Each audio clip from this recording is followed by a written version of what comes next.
Welcome to Dependable Flame, where we explore vintage petrol lighters, ashtrays, tobacconiana, and other useful mechanisms. Make yourself at home.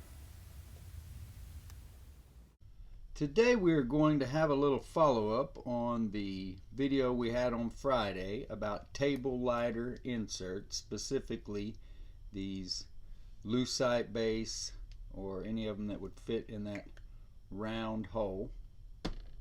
Our friend Gavin Lannon had suggested on Friday that tape would work to shim these inserts up, so we're going to test a few options. We're also going to take a look at this old table lighter that when I received it did not have the felt base on it.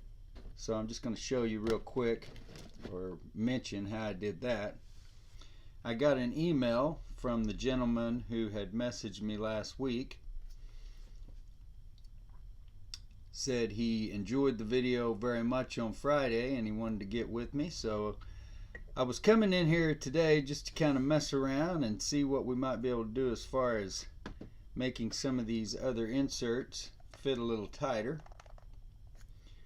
I don't think you want to use electric tape. Electric tape is definitely going to leave a residue on your insert when you pull that off. But if you did use something like electric tape, it would not take it going all the way around the insert. It doesn't appear to me. When I tried to do that on this broken butane insert, when I went all the way around, the electric tape would not fit inside. That butane insert, that was just for demonstration purposes. I'm not going to even attempt to repair it. I do have one that I just put Scotch tape around. I'd say about 1.5 times around it. I tried to get it pressed down pretty good so that there wasn't a whole lot of wrinkles in it, and it does hold in the lighter.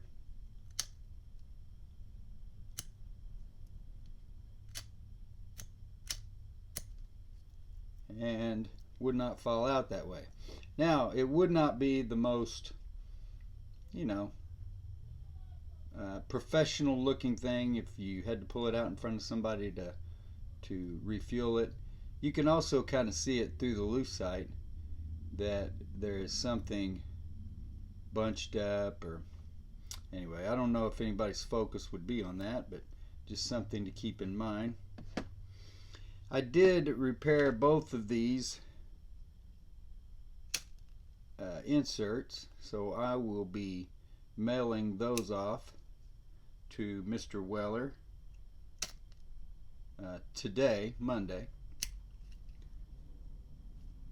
And you can use those as you wish, do with them as you wish. They're both working petrol lighters. Flint goes in here, fuel here. They're both currently fueled. Hopefully I've got them dried out by the time Monday comes around. It's time to mail them. This one is a little bit tight. I had to cut a spring for it, so just keep that in mind. That spring may need to be shortened at some point, but probably not. But back to the tape that you might want to use in order to do that. I'm not going to put any double-sided tape in here, but if you did do double-sided tape, I think that would probably suit your needs as well. Now, double-sided tape over time is going to gather dust. It's going to it's going to stick to whatever it comes in contact with. It would not stick so well, I don't think, if you just had a spot or two on the sides there that it would hold. Now, this is what I wanted to get to earlier that I just kind of alluded to. But when I didn't have a felt base for this lighter when I got ready to do the video for it,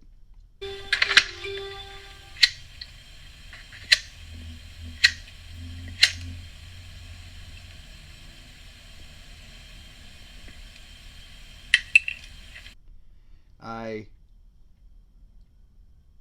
was leery of gluing it simply because I didn't want something that was permanent, especially if I screwed up. So I thought, well, what if I just use the double-sided tape and then cut it to fit perfectly. And it has held very well. You can see there where I can pull that up, but it's not going to start coming up on its own anytime soon. It is held in there very well, and I think is a very good option if somebody is looking for a base for their old lighter. You can see how rusted up that was, and I just cleaned it up as best I could, wiped it off just like I do all of them. I didn't polish it or anything like that, and that tape has stuck to it magnificently. I have no complaints. I would do that with any lighter that I was going to put a felt base on for my personal use. That is exactly what I will do the next time, is double-sided tape, just like I did this time on that pillar table lighter. As I said, I think a little bit of that double-sided tape, maybe in a couple of spots. I would put it on the insert, not the actual base. It's one thing about the double-sided tape that you want to keep in mind. I put some on this plate a while back, and once you get it on there, you may not be able to get it off. So just keep that in mind. Don't put it anywhere that it's going to screw it up if it doesn't come off. So you can see that one still fits loose. That's the one I'm going to be mailing, along with this one that has the tape on it. I'll just leave that Scotch tape on it and let you pull it off. But it holds in there.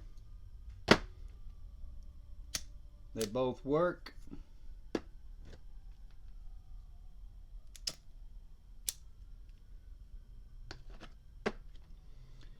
The butane will go in the pile of junk butane lighters, and I'm going to put this one back together. There has been a video in queue for this lighter for a month or two now. Luscious Collectibles asked about making that lighter as a giveaway, and I want to do that. I'm just trying to figure out everything I would have to do that. This is an Evans taller insert, so that will go back somewhere. I didn't bring any duct tape out today, and I don't believe duct tape would have helped us. So just to review, Scotch tape goes on fairly easy, and I believe when you get ready to take it off will come off fairly easy.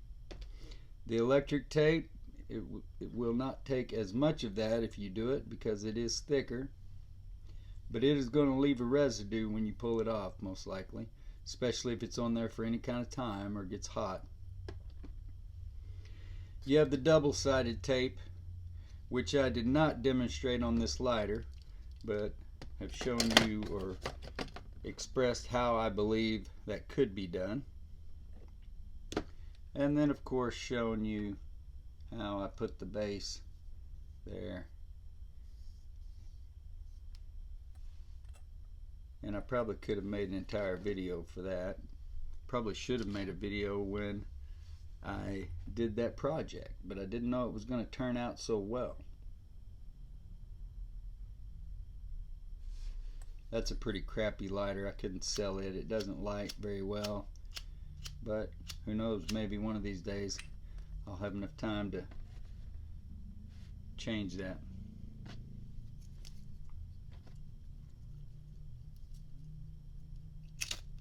Until next time.